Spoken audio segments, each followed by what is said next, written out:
This is my Shiro Speak story. Hi everyone, my name's Melissa. I was a JAG legalman in the U.S. Navy. When I went through the MEPS back in 1992, and it was time to choose a career field, I had no idea what career path I wanted to take. In fact, as I was sitting there with the Career Exploration Petty Officer, I had signed the paperwork to be a BT, a boiler tech. I don't know what I was thinking at the time, but he no more than, got over to the printer to print things off. And I started to sign my name and I immediately ripped it up because that was not what I wanted to do. So, as I was provided a handful of other options from him, he was pretty surprised when I chose the Seaman Apprenticeship Program. That would mean that I would report to my first ship as an undesignated sailor. So, as an undesignated sailor, you're, E1 through E3, and, you're going to be working in, like deck department, either painting or working with cranes or kind of being like the cleanup crew for the ship. So, but my take on this was that I viewed it as an opportunity to see what jobs were available firsthand, so I didn't get stuck in something that I wouldn't be happy with. Everyone wants to be happy in what they're doing. So, I could tough it out for, a few months or, however long until I figured out what I truly wanted to be a part of. So during my first year on board, I kept my eyes open and I hit the books. Back at that time, we were completing basic correspondence courses, book and pen and paper, for different jobs that were available on board the ship. So my first ship was the USS Puget Sound, home ported out of Norfolk, Virginia.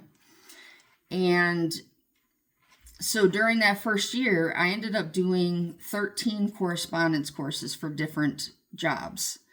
And that gave me a pretty good foundation of the different jobs available in the Navy. And one of the last courses that I did was legal. So I went to the Command Crew Counselor's office and I asked her how to become a legalman. And, everybody told me ahead of time, know what you're talking about before you go in there. Because she was a straight to the point female that, didn't like her time wasted, but very genuine, played by the rules. She was a great person. So I went in there and I asked her, I said, look, I've done all these correspondence courses. I want to find out how to become a legalman. And at that time, you had to be an E4, a petty officer third class, with a stellar record, no disciplinary issues. You had to do on-the-job training at the local base legal office to be around other seasoned legalmen. And finally, the biggest step was to complete an interview with the command master chief of the local JAG community, where they would size you up to see if you were worthy of becoming a legalman. And you were also informed of how elite the Navy's legalman community is. Having less than 670 LNs Navy-wide, that spoke volumes to me. So, and part of that is, LNs are held to a higher standard than their peers, than, other sailors. And if you get in trouble as an LN, you're done. You lose your rate. You either have to revert back to, a different admin type rating, or you become a cook, anything but what, you want to do as a legalman. So,